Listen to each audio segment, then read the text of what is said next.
Assalamualaikum warahmatullahi wabarakatuh. Halo para pendengar setia Cerimis. Malam ini, kami akan membawa kalian masuk lebih dalam ke dalam kegelapan, ke dalam kisah yang akan mencekam jiwa dan pikiran kalian. Siapkan diri kalian, karena apa yang akan kalian dengarkan bukan hanya cerita biasa. Inilah Kosan Angker dan Misteri Bungkusan Merah Part 2.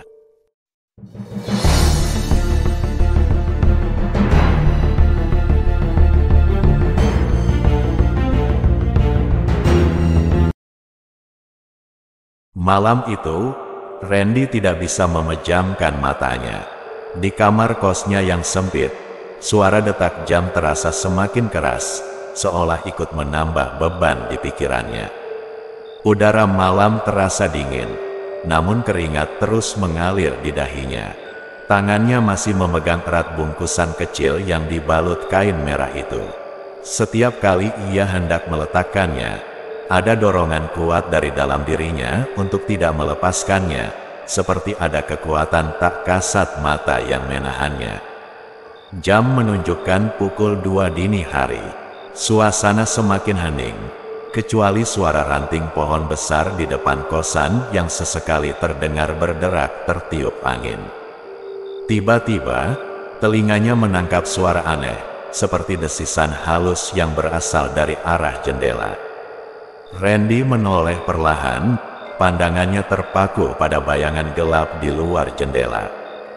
Di balik kaca jendela yang buram, samar-samar ia melihat sesuatu bergerak. Jantungnya berdegup kencang, dadanya terasa sesak. Suara desisan itu semakin jelas, disertai suara-suara lain, seperti seseorang yang sedang berbisik-bisik pelan.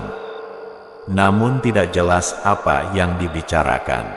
Tanpa sadar, Randy menggenggam bungkusan kain merah itu lebih erat, mencoba mencari rasa aman dari benda yang menurut Ustadz itu bisa melindunginya. Tiba-tiba, sesuatu menghantam kaca jendela dengan keras. Bang!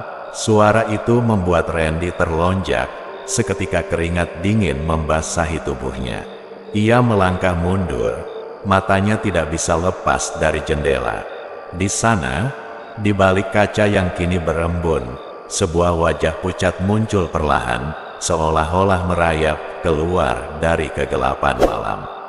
Wajah itu tidak memiliki mata, hanya dua rongga hitam menganga di tempat seharusnya ada bola mata. Mulutnya menyeringai lebar, terlalu lebar untuk ukuran manusia normal. Kulit wajahnya seperti terkelupas, memperlihatkan daging merah di beberapa bagian. Wajah itu menatap Randy, atau lebih tepatnya, menatap langsung ke arah bungkusan di tangannya.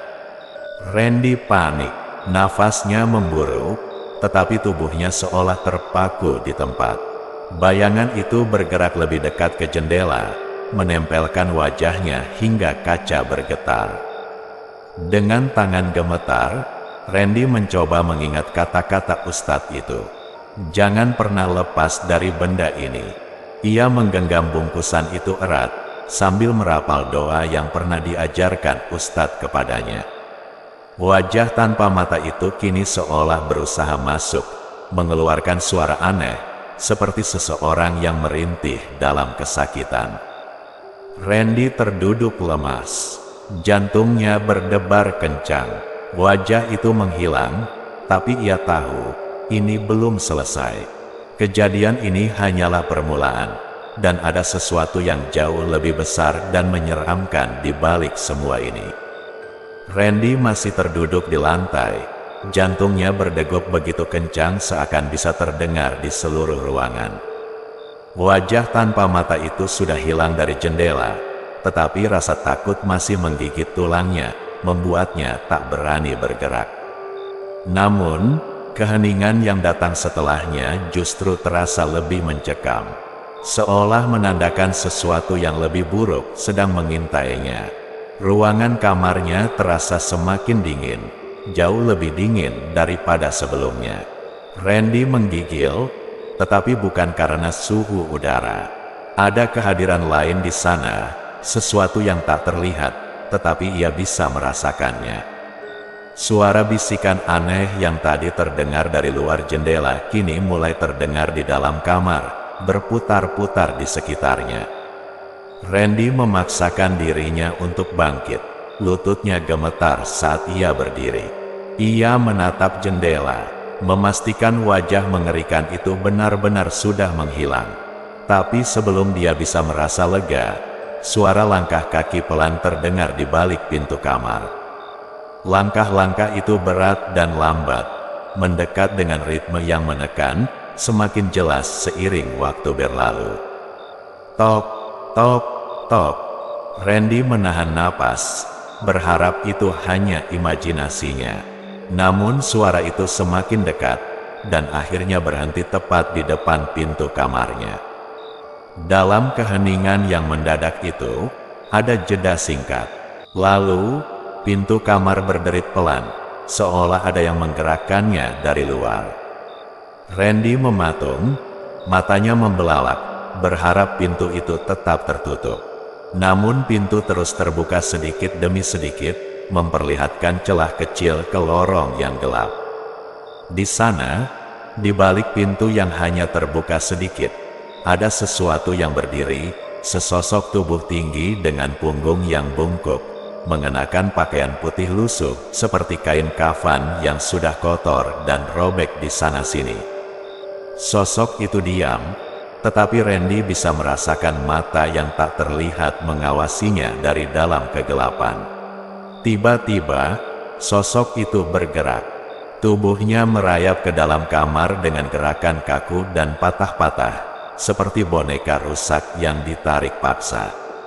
Kepalanya menunduk, dan Randy baru sadar, kepala sosok itu tidak berada di posisi yang normal.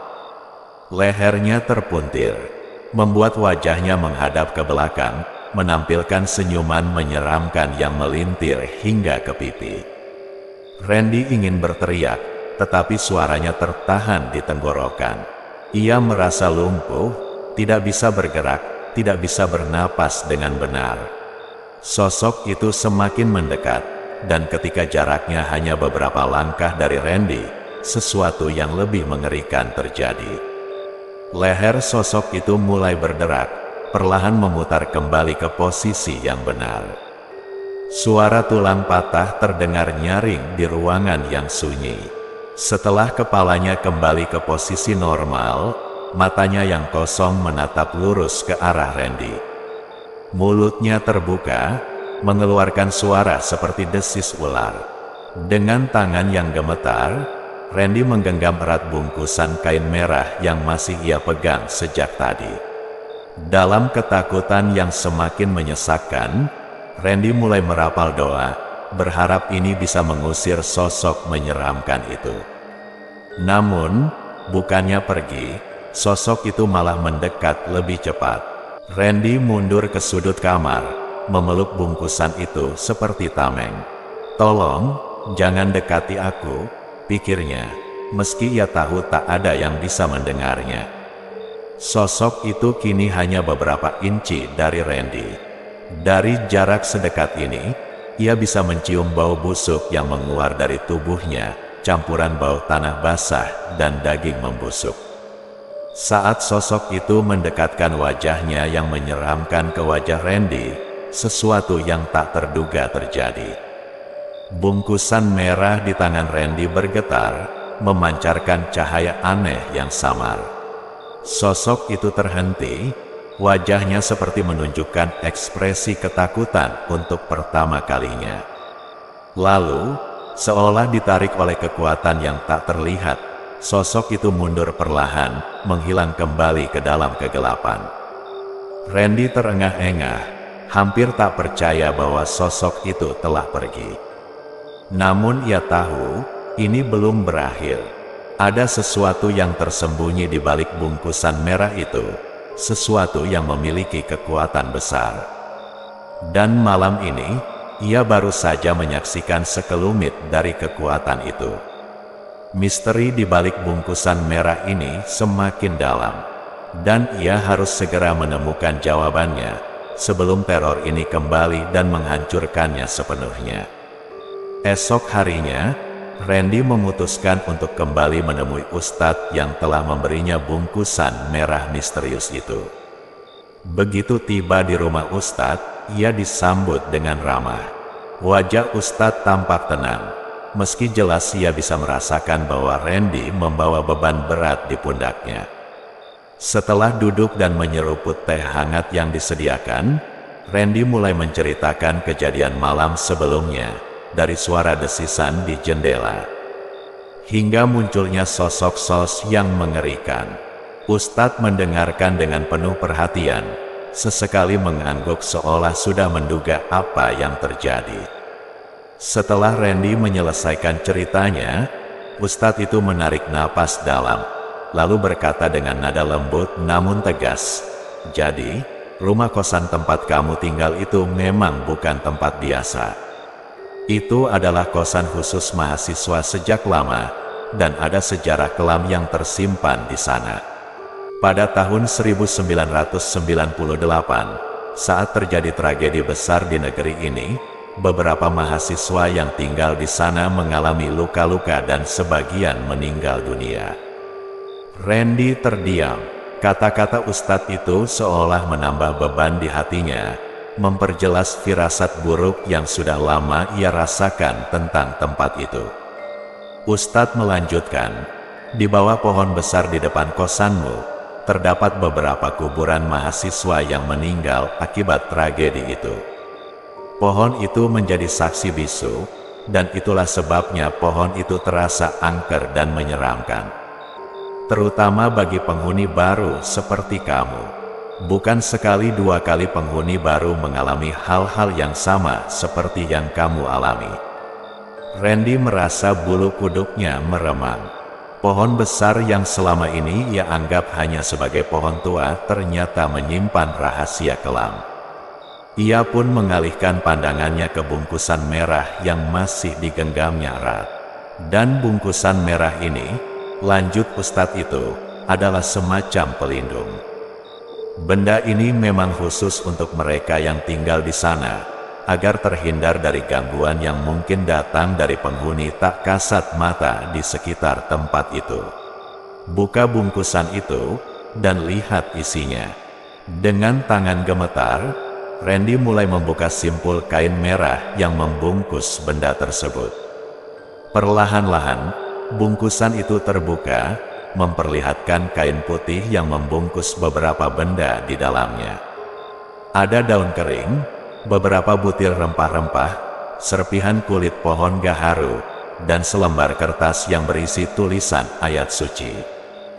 Daun kering itu, Ustadz menjelaskan sambil menunjuk ke arah daun yang tampak rapuh namun penuh aura misteri, berasal dari pohon besar di depan kosanmu. Pohon itu ditanam oleh seorang ibu yang kehilangan anaknya dalam tragedi 1998. Sebelum meninggal, ibu itu berpesan bahwa pohon tersebut akan menjadi pelindung, tapi hanya mereka yang menghormati dan mempercayai kekuatan spiritualnya. Makanya pohon itu tidak ada yang berani menebangnya. Randy tak mampu berkata-kata, namun, lanjut Ustadz itu dengan tenang, karena tragedi itu, ada energi negatif yang masih tersisa di sana. Arwah para mahasiswa yang tewas di bawah pohon itu belum bisa pergi dengan tenang. Mereka masih terikat dengan dunia ini, terutama pada tempat yang menjadi saksi perjuangan dan kematian mereka. Mendengar hal itu, Randy merasakan bulu kuduknya berdiri. Semua mulai masuk akal, keanehan yang terjadi di kosannya, sosok mengerikan yang muncul di jendela, dan rasa dingin yang selalu menyelimuti area sekitar pohon besar di depan kos. Dengan suara bergetar, Randy bertanya, "Lalu, apa yang harus saya lakukan sekarang, Pak Ustadz?" Ustadz itu tersenyum lembut, menenangkan. "Jangan takut, benda ini adalah simbol perlindungan," katanya sambil menunjuk bungkusan kain merah yang diberikan. tapi yang terpenting adalah keyakinanmu dan bagaimana kamu menjaga hubungan spiritual dengan Tuhan. Teruslah berdoa, dan jangan pernah meremehkan kekuatan di sekitarmu. Pohon itu memang menyimpan sejarah yang kelam, tapi juga bisa menjadi pelindung. Selama kamu menghormatinya, kamu akan aman. Makhluk-makhluk yang menampakkan diri padamu sebenarnya tidak berniat menyakitimu. Kadang, mereka hanya ingin menemanimu, bahkan bisa saja membantu orang yang mereka datangi. Randy mengangguk meski pikirannya masih dipenuhi pertanyaan. Ustadz itu lalu memberinya beberapa doa tambahan. Doa yang bisa ia baca setiap hari, terutama saat merasakan adanya gangguan dari dunia lain. Setelah berpamitan, Randy pulang ke kosannya dengan perasaan campur aduk. Pohon besar di depan kos itu kini tidak lagi hanya menjadi sumber ketakutan, tetapi juga simbol pelindung bagi para penghuni kos. Malam itu, saat kembali ke kamarnya, Randy menatap pohon tersebut dari jendela. Meski masih terasa mencekam, ada sesuatu yang berbeda kali ini. Seperti ada energi yang lebih damai dan tenteram di sekitarnya. Seiring berjalannya waktu, malam-malam Randy di kosan mulai terasa lebih tenang. Gangguan aneh yang dulu sering ia alami perlahan menghilang, dan sosok menyeramkan yang pernah menghantuinya tak lagi muncul. Tapi ada satu hal yang masih terus terdengar, suara air mengalir di kamar mandi depan pintu kamarnya. Suara seseorang mandi di tengah malam selalu terdengar jelas, meskipun tak pernah ada satupun orang yang benar-benar masuk ke kamar mandi itu. Awalnya, Randy merasa was-was dan terganggu, tapi lama-kelamaan ia mulai terbiasa. Suara itu seolah menjadi bagian dari malam-malamnya, seperti peringatan halus bahwa kosan ini memang bukan tempat biasa. Pernah, suatu malam ketika ia bekerja hingga larut malam dan tertidur di depan laptop, pekerjaan yang belum selesai tiba-tiba sudah rapi, seolah ada tangan tak terlihat yang menyelesaikannya tanpa cacat. Kejadian kesurupan yang sering terjadi di kosan itu juga tak lagi menjadi misteri bagi Randy. Ternyata, penghuni yang mengalami kesurupan biasanya sedang dalam kondisi emosional atau berada di bawah tekanan berat. Emosi dan ketegangan yang mereka rasakan mampu mengundang arwah-arwah di sekitar untuk ikut merasakan apa yang mereka alami. Seolah ada semacam hubungan yang tak terlihat, di mana perasaan penghuni kosan terhubung dengan arwah-arwah yang masih bersemayam di sana. Satu hal yang membuat Randy merasa sedikit lega adalah kenyataan bahwa arwah-arwah di kosan itu sebenarnya tidak berniat jahat. Mereka hanya ingin berkenalan dengan penghuni baru yang datang, meskipun penampilan mereka memang membuat siapapun yang melihatnya merasa ngeri. Mereka hanya ingin diperhatikan, pikir Randy, mencoba memahami keberadaan makhluk-makhluk tak kasat mata di sekitar kosan itu. Kini, Randy menjalani hari-harinya dengan lebih tenang. Meskipun kosan itu memiliki sejarah kelam dan dipenuhi energi-energi yang tidak biasa, Randy merasa bahwa selama ia menghormati keberadaan mereka, tidak akan ada yang mengganggunya lagi. Suatu malam, ketika Randy sedang bersiap tidur, suara air mengalir di kamar mandi kembali terdengar. Kali ini, bukannya merasa khawatir, ia hanya tersenyum kecil dan berkata pelan, "Malam juga." Seolah menjawab sapaan Randy, suara itu mereda, menyisakan keheningan malam yang menenangkan. Randy juga mulai merasakan bahwa para arwah ini, meskipun menyeramkan, terkadang malah membantu. Pekerjaannya yang dulu sering terbengkalai kini terasa lebih ringan. Pada akhirnya, Randy menerima bahwa kehidupan di kosan ini tidak akan pernah normal seperti tempat lain. Tapi itu tidak masalah, selama ia bisa menghormati keberadaan para arwah di sana dan menjaga keseimbangan emosinya, tidak ada yang perlu ia takuti. Bahkan pohon besar di depan kosan yang dulu ia anggap menyeramkan kini menjadi simbol perlindungan baginya. Pohon itu, sama seperti para arwah, adalah bagian dari cerita kelam masa lalu yang masih hidup di tempat ini.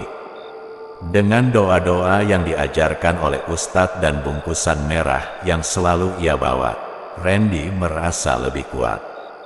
Malam-malamnya tak lagi dihantui ketakutan, melainkan rasa damai.